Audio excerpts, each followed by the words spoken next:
tells us in our ears. He does these like 1 minute.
Well, good morning, church. How you guys doing this morning? Is anybody with me this morning? Let's all get up on our feet. We're just going to kick things off with some worship. This is where worship starts. Here in the temple of my heart, remembering who you are and all you've done.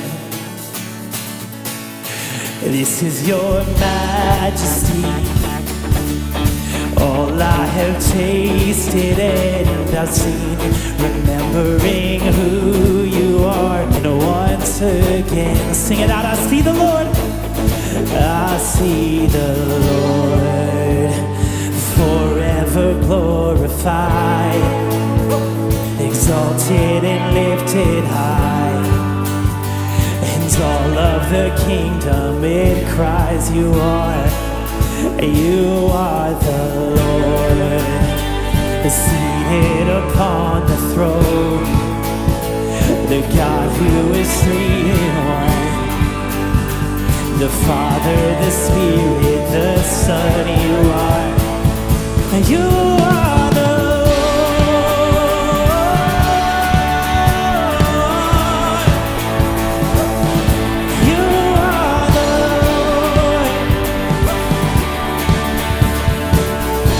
This is eternity. This is eternity. A deep calling deep inside of me. I'm right where I'm meant to be, here with you. And this is your family, stretching as far as I can see. I'm right where I'm meant to be. Once again I see the Lord forever glorified, exalted and lifted high, and all of the kingdom, it cries, you are the Lord, seated upon the throne, the God who is 3 in 1, the Father, the Spirit, the Son. You are the Lord. Oh, you are the Lord. You are the Lord. Come on, church, put your hands together this morning. Come on, let's go. Let's sing it out. You are the Lord holy. You are the Lord worthy. Sing it out.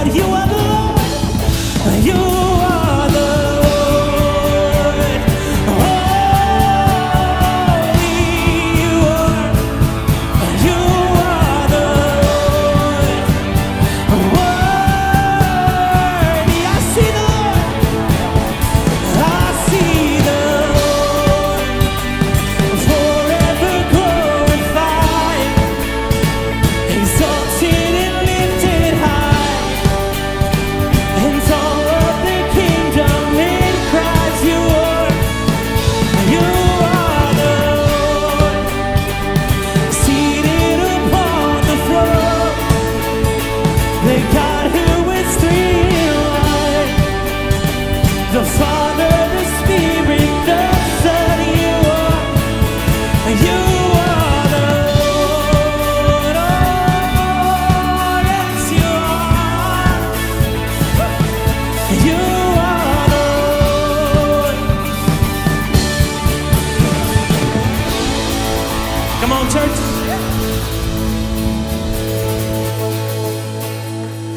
Mr. EJ, this is your part.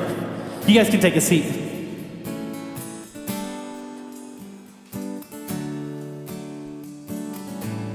All right. Good morning, Bridge Church. Good morning. And good morning to those of you out there online. Shout out to Tim DeVries out in Lacombe, Pastor Ryan at the Vancouver Airport, and the Ryan Fan Club out in. We hope you're enjoying your Sunday as well. There are a few things I had to remember this morning. One of them, please forgive my beard. It's November, and so I'm trying to grow one finally. It's a little disappointing thus far. Free $5 Starbucks gift card for doing that. So you coupon snippers will love that. We have our Christmas Advent series coming up. It's called Vintage Christmas, starting November 28th. And we're going to be doing baptisms that Sunday, well as December the 5th. So we're really excited. We'll have the hot tub out so it doesn't, shock people too much to come into the kingdom. November 21st, we are actually canceling our worship service and serving our community in a number of ways. I think we're going to be at the food bank. We got a couple of other great projects. So we're going to try to share the love that we have for Christ with our community. And so I hope you'll join me in prayer today. Some of us are walking a little bit in the valley of the shadow of death lately. I have a friend who lost her mom a year ago. My mom lost her youngest brother and her oldest sister within a month of each other. And so sometimes we feel sad even when we're feeling joy. And it's healthy to feel those two things at the same time. But I have a special prayer I wanted to do, and I hope you'll join me in it. Heavenly Father, I'm your humble servant. I come before you today in need of hope. I need hope for a calm and joyful future. I need hope for love and kindness. I pray for peace and safety. Some say that the sky is at its darkest just before the light. I pray that this is true, for today seems stormy and dim. I need your light, Lord, in every way. Your light. Help me to walk in your light and live my life in faith and service. In your name I pray, amen. And before we get back into worship, so I'm the deacon in our church, and deacons try to do charity type stuff, or we deal with the money and we try to do service projects. And so I've really felt inadequate in that way when I look out at our community. And so I was really praying, God, what do we do as a church? We don't really want to be a social service agency necessarily. Please send me some people. And so some new friends from church here, Winston and Josie, are going to come up here in a second, and they're going to talk about a little project that we're going to do in partnership with some of our benefactors over at West Edmonton Christian Reformed Church. And so Josie and Winston, if you come up. Now Josie and Winston have joined us just recently from Edson. They moved here to be with their children and grandchildren. Big hand for Winston and Josie.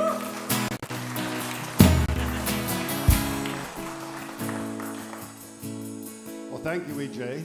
You're not the only one that's trying to be Movember. I try too every year, but I'm not that successful, but I try. So, thank you. Anyway, we were asked to be ambassadors for World Renew, which is an arm of the Christian Reformed Church. Those that are former members or whatever of Christian Reformed Church will know that a little bit. I'm sure EJ I know does. And in our former church, we were ambassadors there for that church. I'll ambassador some of the work that World Renew does. Give it to the deacons, give it to bulletins, church page, or whatever. So being that, coming from that area, and then West End, like EJ said, is going to do this project, which I will try to explain a little bit. We had a bit of a connection with World Renew, and World Renew asked us, would we be ambassadors for Bridge Church? So we accepted that, so that's why we're here. Come on. So now what they have done is World Renew has launched a special pilot project to raise funds, and it's called a Blitz, and there's to help families in various areas of the world with resources necessary to ensure regular food, income, and better nutrition. And since on this project, 6 churches have been picked, 3 in Canada, 3 in the U.S., and they're trying to raise, like, it's pretty big money for to do this. And West End, like EJ said, West End CRC said, yeah, we will do that. They were approached. They were also said, if you'd like to have a partner church to raise it, go ahead. So this is where Bridge Church came in, because West End has a connection with Bridge Church over the years. So that's where we have come in. And so anyway, the package is called a friendship pack of goats and quackers. That's what they call it. And each pack consists of 1 goat and 4 chickens. And that would provide milk, eggs, and meat to better provide a nutrition and supplement income. The cost of 1 friendship pack is $78. And that gives that 1 goat and 4 chickens. And West End's goal has been to try and get 200 to 250 of these packages. So it's quite a, that's $15,000 to $20,000. And they said, yeah, we're going to try and do that, so we can be partner of that. And then also we felt a little bit, it's great for the 2 churches to come together for this goal. And, EJ just said we're part of this community. You wondered what we do in this community. And both Joshi and me look forward to working next week in the community. But, the community is a lot bigger than just Fort Saskatchewan. It's a world community. So that's why we were quite enthused to go along with this thing. And then also recently at a financial meeting, and I don't see that lady here today, but anyway, it was brought up, there was whether children in Sunday school could participate in giving to, certain projects. And I thought, hey, this is a great project for maybe Sunday schools. They want to get together and have 1 little package. I don't know if it's possible. So anyway, giving would be online, but all the details have not yet been worked out. At this point, World Renew staff are working at putting together a joint fundraising page.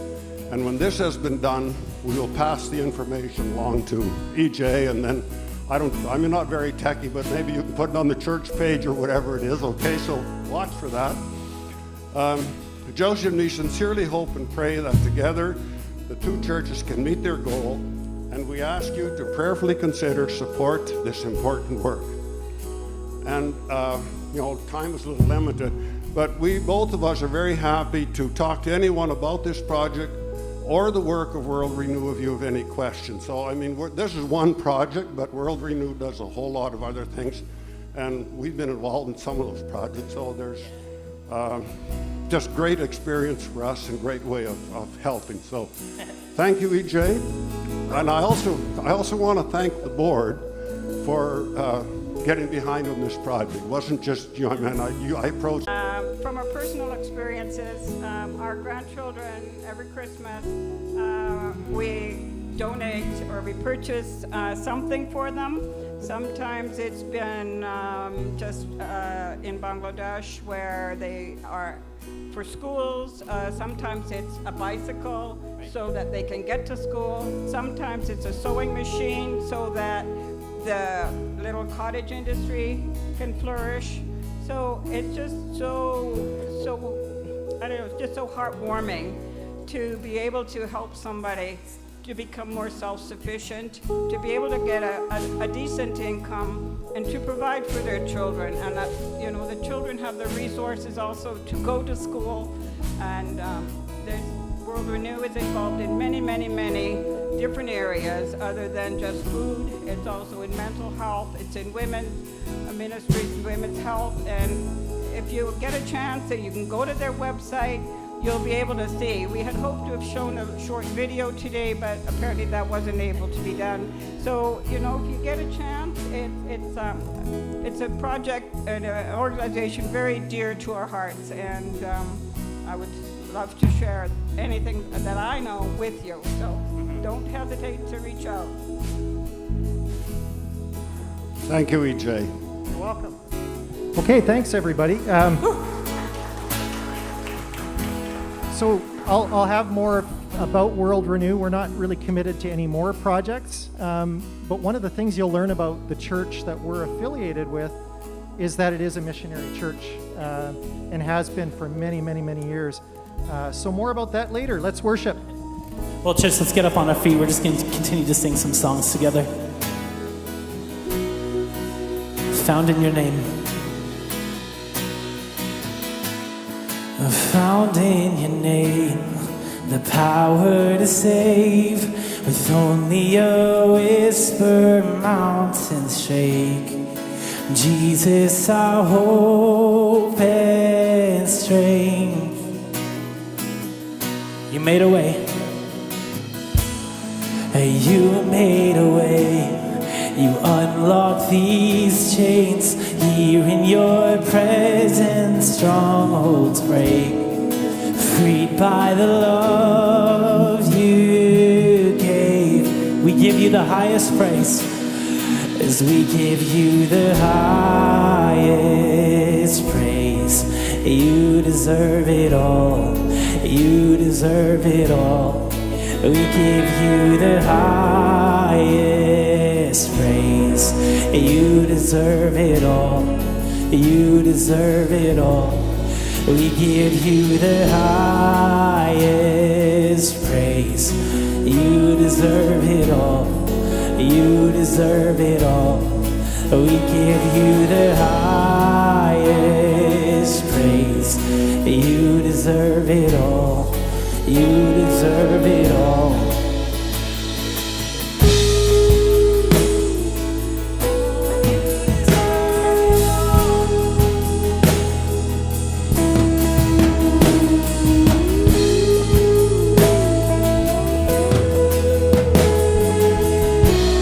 There on a tree. There on a tree, a merciful King is broken in shame for all to see. The Father laid down His Son from darkness to light. From darkness to light, death lost to life. Heaven and earth will join and sing. Jesus has overcome.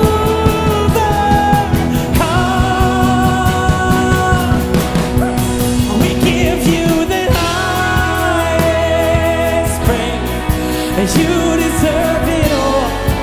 You deserve it all. We give you the highest praise. You deserve it all. You deserve it all. Yeah.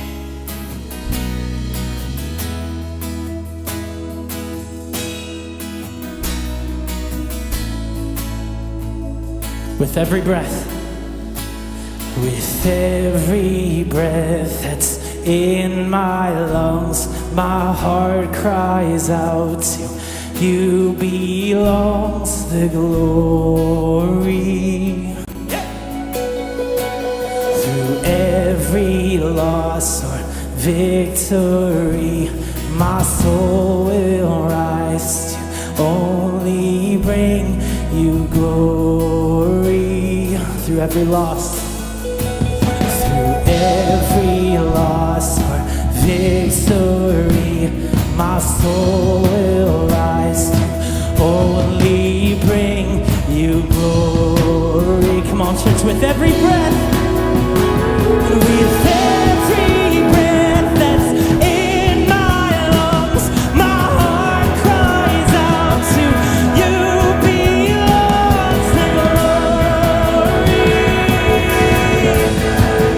And through every loss or victory, my soul will rise to only bring you glory. Oh, you glory. We give you the highest praise. You deserve it all. You deserve it all. 'Cause we give you the highest praise. You deserve it all. You deserve it all. We give you the highest praise. You deserve it all. We give you the highest praise. You deserve it all. You deserve it all. 'Cause we give you the highest praise. You deserve it all. You deserve it all. We give you the highest praise. You deserve it all. You deserve it all. Yeah.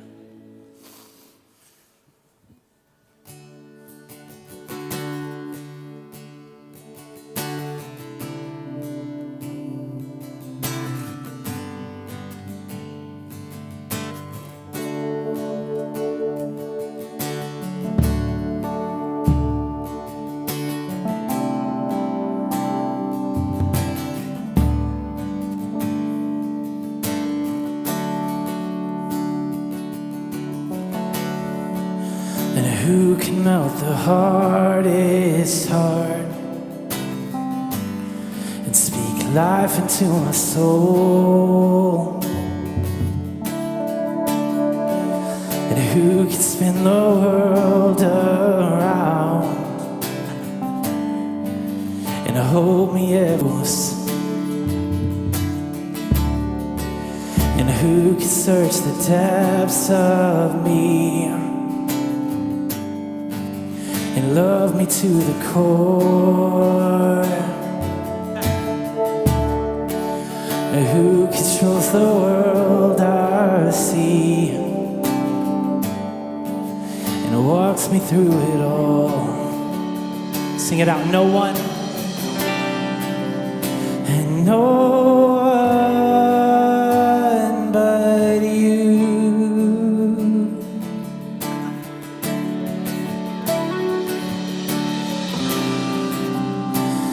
No one but you. Who has made it? And who has made the righteous bright? Who has paved my way with grace and loved me through my darkest hours?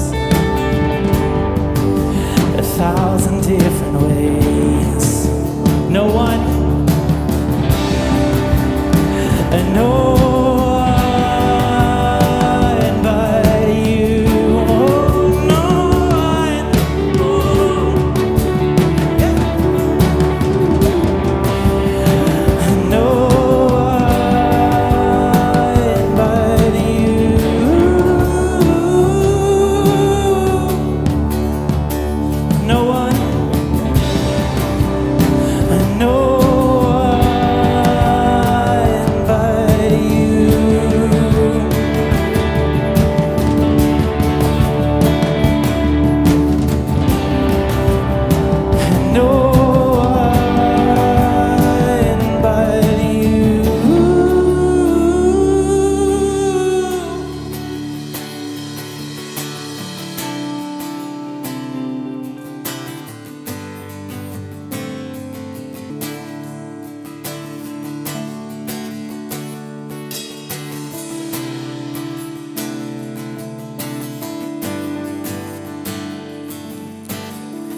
and I'll sing of your love.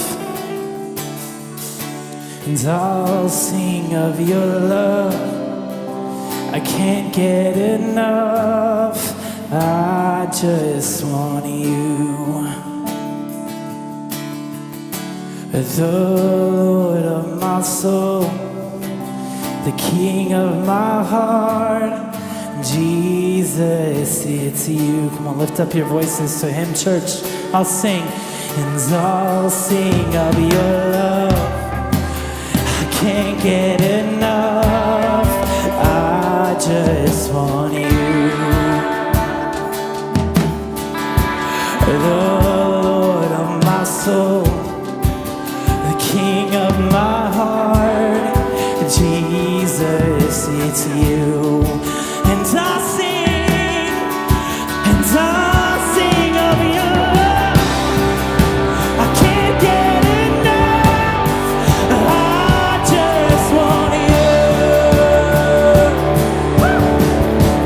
The Lord of my soul, the King of my heart, Jesus, it's you.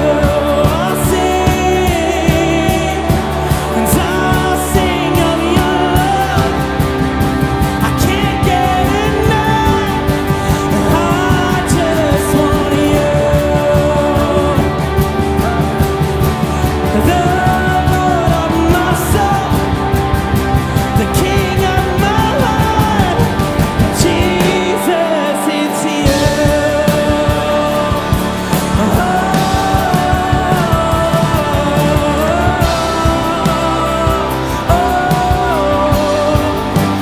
Jesus, it's you.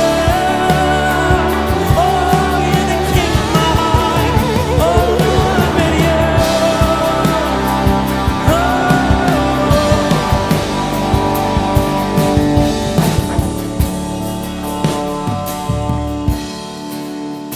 I hear the oceans roar, see the skies light up every heart now. Sing to the Lord. Yeah. Hear the rocks cry out, see the mountains bow, every heart now. Worship the Lord. Hear the ocean. Hear the oceans roar, see the skies light up every heart now. Sing to the Lord. Hear the rocks cry out, see the mountains bow, every heart come worship the Lord.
God, this morning, on a morning where it feels maybe just a little bit darker in here than it normally does on a Sunday, and as, we're running out of daylight and we changed our clocks and did all of these things, God, we receive and declare just over ourselves this morning, God, that your light will shine brighter than any darkness in our lives, God.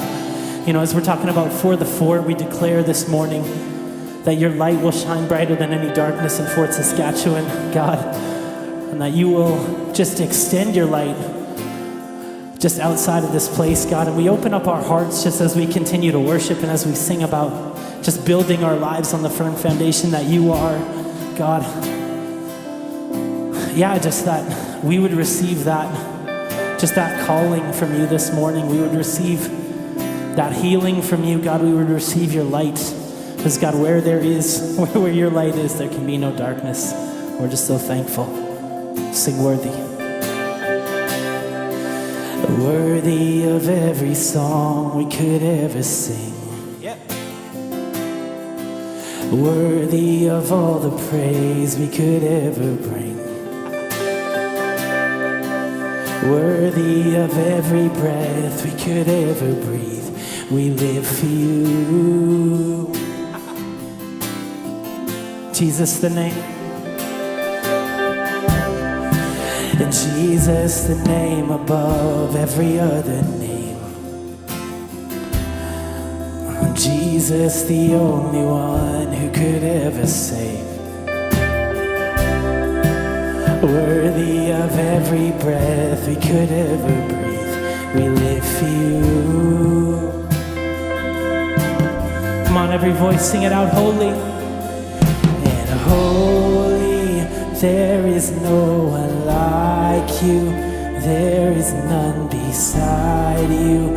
Open up my eyes in wonder and show me who you are, and fill me with your heart and lead me in your love to those around me.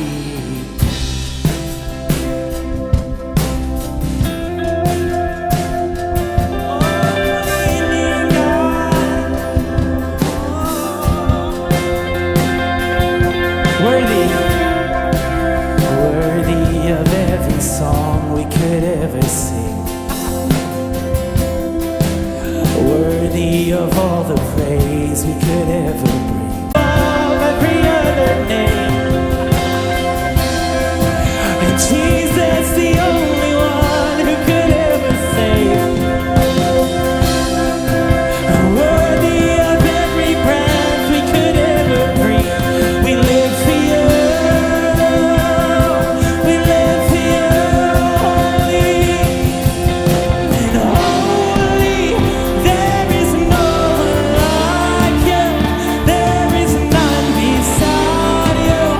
Open up my eyes in wonder and show me who you are, and fill me with your heart and lead me in your love to those around me. Holy, there is no one like you. There is none beside you. Open up my eyes in wonder and show me who you are, and fill me with your heart and lead me in your love to those around me.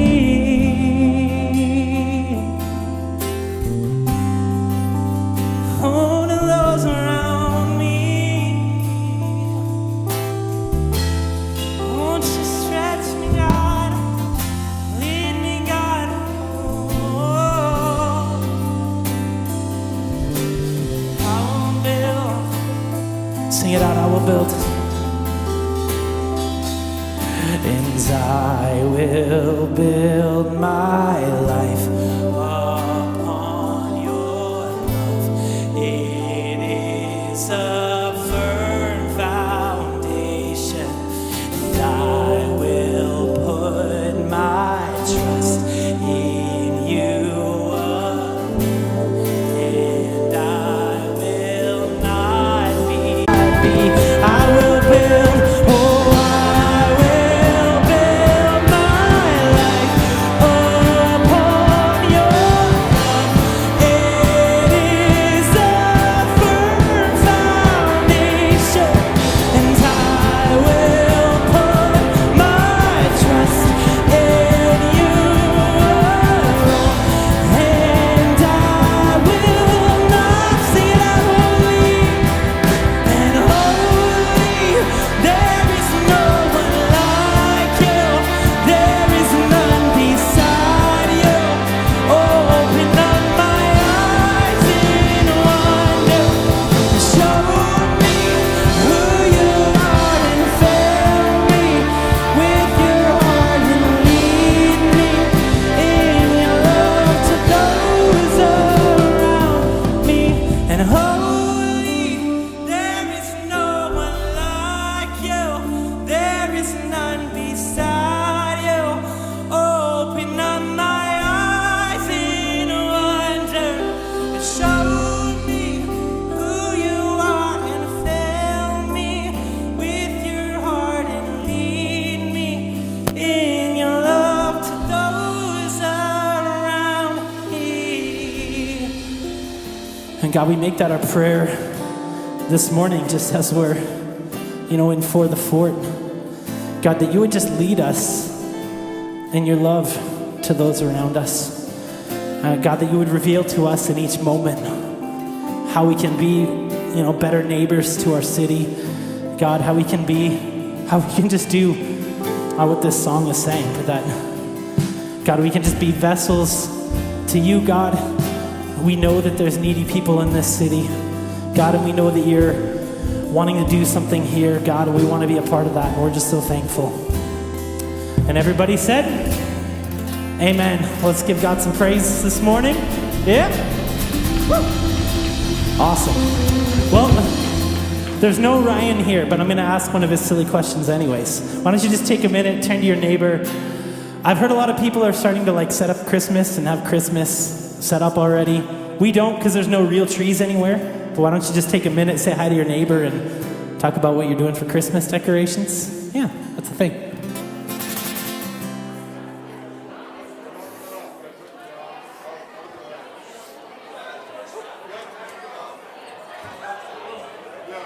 I'm sweaty. That was awesome.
Okay, am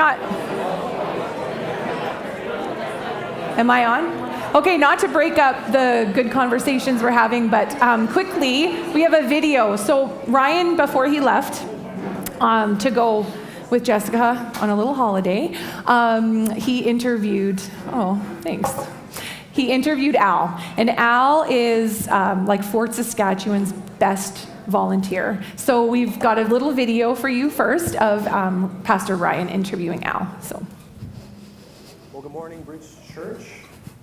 Hope you're having a good time up here on the Ross Creek and online. I am joined here this morning with Al Gummison. That's how you say it, right? Gummison. And Al has a reputation for being Fort Saskatchewan's greatest volunteer. In fact, 2 years ago, I think, in Fort Sask Online, they wrote an article about Al, talking about how he volunteers pretty much full-time throughout the week. And so I thought, since we're in the ForTheFort series, and we're talking about why should we love our city, how do we love our city, who better to bring in and talk to than Fort Saskatchewan's greatest volunteer? And so he's so humble that he chuckles. So Al, tell us a little bit about yourself. When did you come to Fort Saskatchewan, and how are you currently involved volunteering in the community? Well, I moved to Fort Saskatchewan about 31 years ago. One of the first things I did here is I transferred my membership from the church I was at prior to this to the church here. And of course, meeting people there and getting involved a little bit in the community. Started seeing things in the community that could use help, and things that inspired me. There's certain things about volunteering that you got to find the thing that inspires you in order to be able to put yourself fully into it and be able to do the best job you can. So it wasn't hard to find. When you put the feelers out there, maybe they can't find something to do to volunteer, they're not looking. That's just my feeling. So what inspires you about Fort Saskatchewan? Fort Saskatchewan is very much, and even today is very much, a small town in a big town boots. You still walk down the street and you see people you know, and you can have a conversation. You go to the store, you run into people you know. It's still very much a small community with many of the same challenges of a small community, only expanded because of the size. And a lot of those needs, a lot of those things that are seen by somebody that's looking is missed by a large majority, and there's lots of needs that are failing, where people are failed because people can't see it. One of the strongest ones in this community, and I've heard it, I don't know how many times I've heard it, but there's many times you hear there's no poverty in Fort Saskatchewan. What do you mean poverty? Everybody's affluent in Fort Saskatchewan.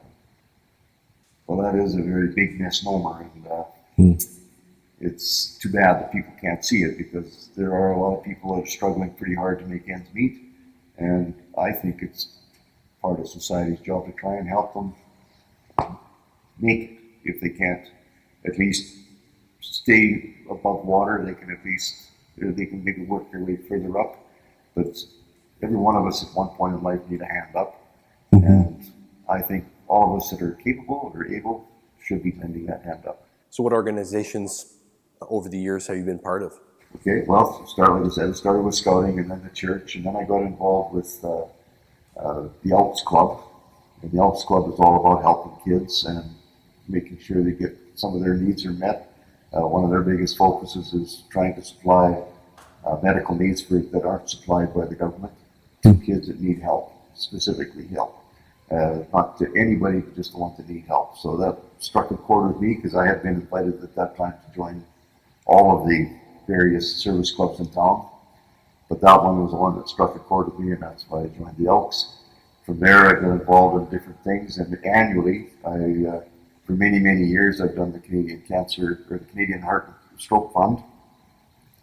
I had a nephew that lost his life to heart disease many years ago, and because of that, I get involved in the Heart and Stroke Fund, because I don't think any parent should have to go through what my brother and sister-in-law went through, or the whole family and myself went through, losing something like that. So if we can do anything to avoid that, I'm all for it. From there, I did a few other things, but I was invited to join the food bank. Actually, before that, I joined the furniture bank in town here, shortly after it started. And from there, I joined the food bank, and I was invited. Somebody that said, well, you should join the food bank, so I did. And I got involved in the board there, and I found out the various things they do. And So I'm hearing a lot of this, but I'm wondering, what's the most satisfying part to you, or the most satisfying parts of volunteering? So that's my first question. The And then, satisfying part to me in volunteering is being able to see somebody get a little bit of help. Somebody, when you present somebody with something to help them get a leg up in the world, and you see the joy in their face, and for me, it's more about the kids. I grew up in a very poor family, and I know what it's like to be hungry. Being able to see the smile on these kids' faces, to see they're going to get a bed to sleep in, to see that they're going to have a comfortable home to live in with heat, and everything provided, and be able to, that's from that side of it. And then to see people come in and be able to get sustenance from the food bank to help them through a period of time. Now, the food bank does not provide full groceries, but it certainly gives them enough to get started and help them out. And that's, there's joy in people's faces when they can take that worry off their plate. There's joy in the kids' faces when all of a sudden they've got to come, every one of them, and they all need all the help they can get. I know over the last many years, there's been lots of changes in that style where people are given the opportunity to commit time or money. Personally, I would push the time. You can always get money. I mean, if you've got the money, you want to give it, that's fine. But you get a lot out of putting in the time. You get a closer relationship with your kids if that's what you're in. Or whatever you do, if you're putting in the time, you get a feel for what the organization's about, what they can do, and what they will do for whoever. The numbers, I know with the food bank, have gone up. And it's not always people that can't afford a car that get there. It's people that have mortgage payments, they have car payments, but all of a sudden their income is lost, and you still got to feed a family. Well, those are the kind of people who need help too, because it don't take long for somebody that falls on tough times to really get lost if they don't have somebody to give them a little bit of a hand up. Just sometimes all it takes is just a small hand, show that somebody cares, and give you that option to go again. well, thank you so much, Hal, for joining us this morning. I hope you feel inspired from Fort Sask's greatest volunteer, something for us all to look up to and shoot towards. Thanks for joining me.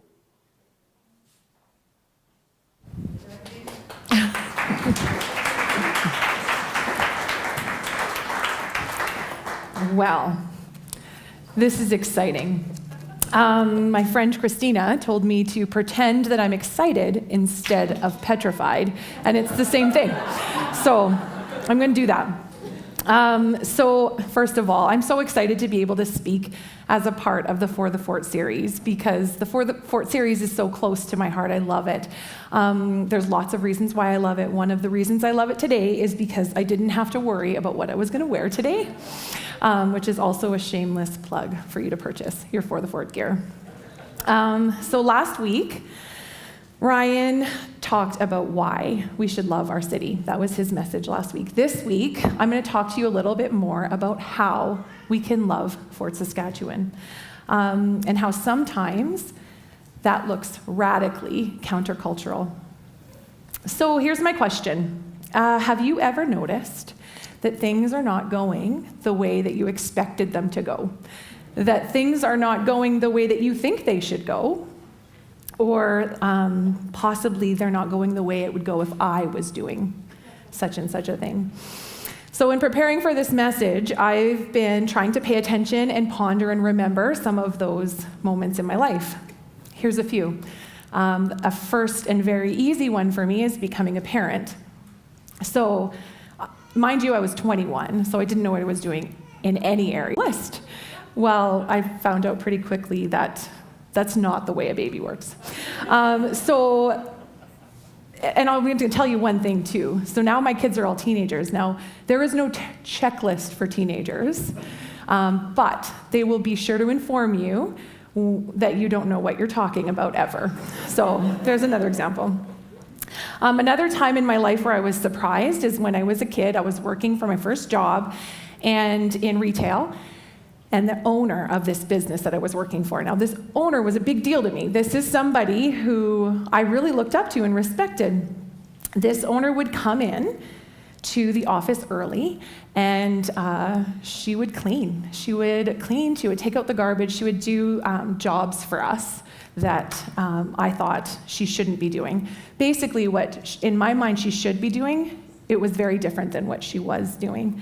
So I don't know about you, but I feel like, actually I know, if I was in that same position of power sometimes, I probably wouldn't be taking out the garbage. Most of you, lots of you have worked with me. I do a lot of work with our volunteers here at Bridge Church. And so you know that my personal bent in leadership is sometimes called assertive. But when I was a child, it was just called bossy. So I know that this woman in my life had really changed, sort of that paradox of her behavior really changed and shifted what I believed about leadership at that time.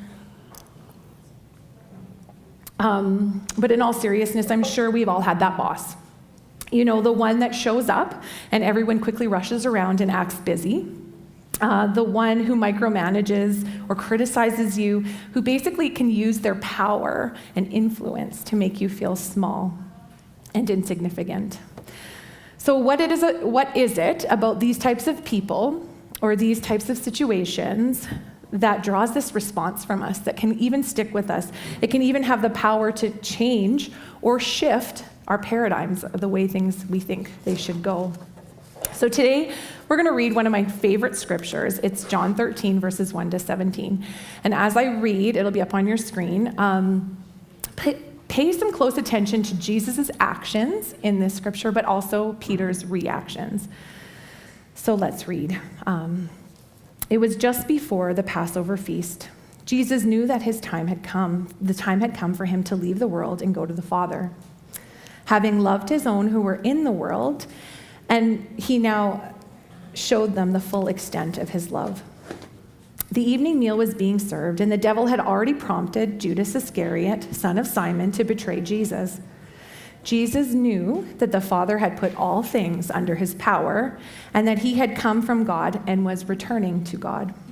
So he got up from the meal, took off his outer clothing, and wrapped a towel around his waist.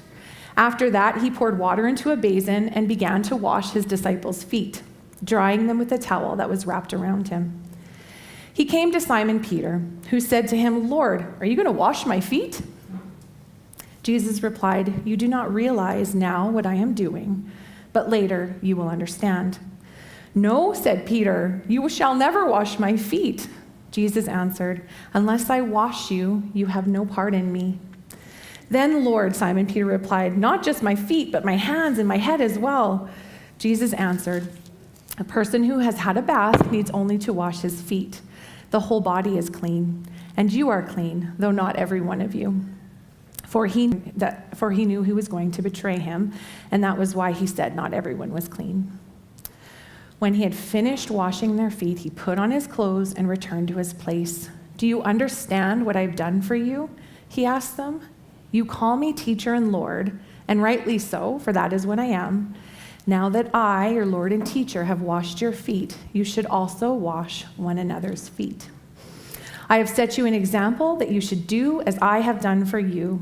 I tell you the truth, no servant is greater than his master, and no messenger is greater than the one who sent him. Now that you know these things, you will be blessed if you do them." Okay, so let me set the stage here. What's going on? So this is the last night that Jesus is spending with disciples. This is the last night before his crucifixion. So he's been with the men in the room for about 3 years. They've been watching his every move. They're his closest friends. He knows that within the next day, they will betray him, someone will deny him, they're going to scatter for a time. He knows this is about to happen. The disciples do not know. This is the story of how he spends his last moments with them before this world-shaking moment of his death and resurrection. So in this culture, when people paid a visit to someone's house for a meal, it was customary for hosts to have servants wash their feet as an expression of hospitality and welcome. So we have to understand that this is a very dusty and dirty climate. Everyone wore sandals.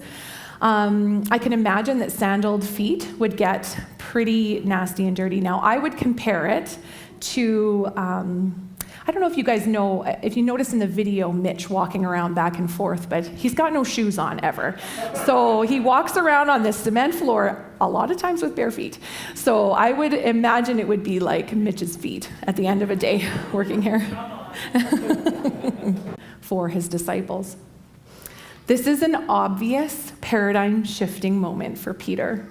So much so that he tells Jesus no. He cannot understand or fathom what is going on. So now, out of all the disciples, I tend to identify the most with Peter, and maybe you do too. He tends to be impulsive. This is the first guy that's going to jump out of the boat. He's the guy that cuts off the ear. If he was a carpenter, he wouldn't be the kind of guy that would measure twice and cut first. He would be the guy that would cut and then measure after, and I can identify with that a little bit. This seems to be the case in this passage. He isn't having it. He knows the Jewish customs inside and out. A rabbi, a teacher, a master is not to defile themselves by washing feet, never mind the Son of God. It would kind of be like the Queen of England showing up to the Rachel's house and coming to clean your toilets. It's backwards. It's upside down. It doesn't make sense. He doesn't actually want anything to do with it. He tells Jesus no. His knee-jerk reaction is that he would rather choose his current belief in the way things should be than have Jesus' transforming message sink in. Didn't Jesus, the Son of God, deserve better than washing these nasty, dirty feet? Sometimes I wonder if that's not our knee-jerk reaction too. I think if we're honest, I know if I am, you would see that there are many strange practices that Jesus calls us, his followers, to. Society norms. The natural inclination of our hearts is to be on top, right? To be successful and a strong leader. I know in Fort Saskatchewan, in this beautiful community, success and strength often look like money and power, having the best kid on the team, having the smartest kid in school, getting the promotion, being really popular. I think if we were to take an inventory, like an honest look at the things at which we spend time striving for, I would guess that being servant-hearted is not on very many people's short lists. I also wonder if we as a Christian community in Fort Saskatchewan could change some of those perceptions of what people think of when they think of church. Instead of just kind of a bunch of judging, Bible-thumping know-it-alls who want to condemn your lifestyle, what if we were known for who we love, how we love and care for people? Not just ourselves within this four walls, but for this community in Fort Saskatchewan. What if we were known for being for justice and mercy and generosity instead of against those who have a different set of beliefs than us? Here's one more thing I noticed in this passage. Peter didn't want to accept Jesus' act of humility. It was weird. It didn't make sense. It made him uncomfortable. He was projecting a bit of his personal pride onto Jesus, I think. Is that also a knee-jerk reaction that we have when someone tries to serve us? I wonder if we can be the type of Christians, if we can be the type of church in the city that serves, of course, but also can recognize that we do not have it all together. We need help sometimes. We need kindness. We are imperfect, and we need that just the same as everyone else. You know, it's a gift to my heart, and I know to a lot of your hearts, when we have the chance to serve, to help others, to feel like we're making a difference. Why is it hard to accept that same thing back? But here is the grace in it all. Jesus has shown us a different way. It's a perplexing way. He flipped the script here, and his message is so important that he did not just speak it. You know, a Forbes study calculated that nonverbal communication has been shown to carry between 65 and 93% more impact than actual words spoken. Before any of these Forbes calculations were figured out, Jesus knew this. And he knew that only speaking about this wouldn't be enough to make that transformational shift in his disciples' hearts. He demonstrated what he was going to ask them to do. So Philippians 2, verses 5 to 8, I don't think I have this on the screen here, but I'll read it to you quickly here. It says, "Your attitude should be the same as that of Christ Jesus, who being in very nature God did not consider equality with God something to be grasped, but he made the whole message of the gospel is told so beautifully in these passages. We can demonstrate to our spouses, to our children, to our co-workers, to this community in Fort Saskatchewan, the gospel message without using words when we follow Christ's example of servant leadership, of a servant heart. The message of the gospel is this: it's that the Lord of the cosmos came down in dirty human form to wash dirty human feet because he loves you. And he loves you so completely. He will go to the furthest depths to reach you.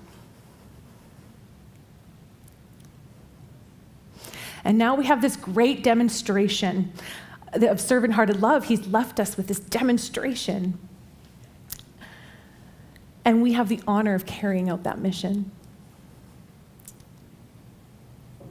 This is a new Christ-centered, servant-hearted paradigm.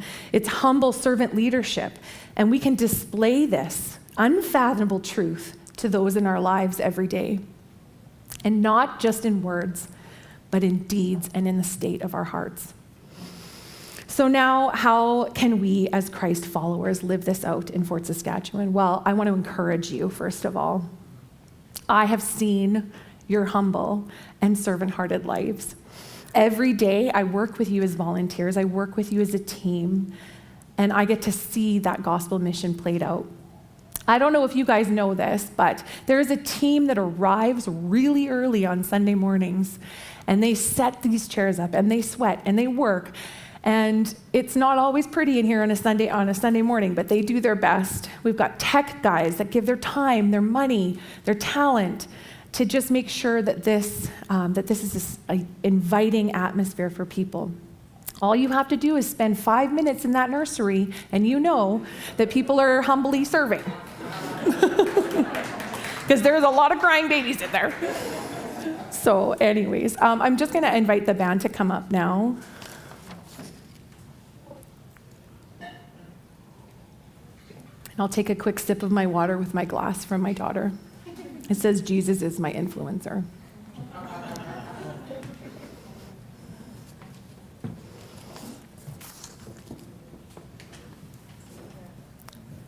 No.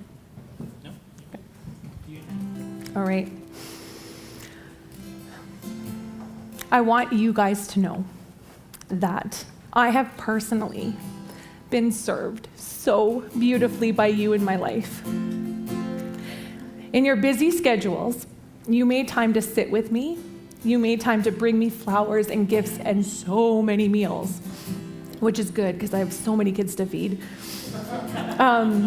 You, Bridge Church, as a community, have shifted my paradigm about what true, selfless, gospel-centered community looks like, and I am forever grateful. You know, it was a year ago today that my mom passed away. And I wouldn't have been able to get through any of it without you as my family, and I want to thank you for that. I want you to know that when you're in the world, and you're out there, and you're acting out the gospel message, this is a paradox for people. It's radically countercultural, and people cannot help but be curious. But I also want you to know that today, Jesus is calling you to be like Peter. Sure, he was confused about why the Son of God would want to serve him, to clean these nasty, dirty feet of his. But he accepted that gift. He allowed Jesus to serve him. And we each have that choice. The choice is to come to Jesus with our dirt, to come to him with our shame and our regret, and allow him to wash it away. If you have not accepted this gift, please do. Our community at Bridge Church is ready to journey with you. Let's just stand and sing. Let's sing, I will build. And I will build my life upon your love. It is a firm foundation, and I will put my trust in you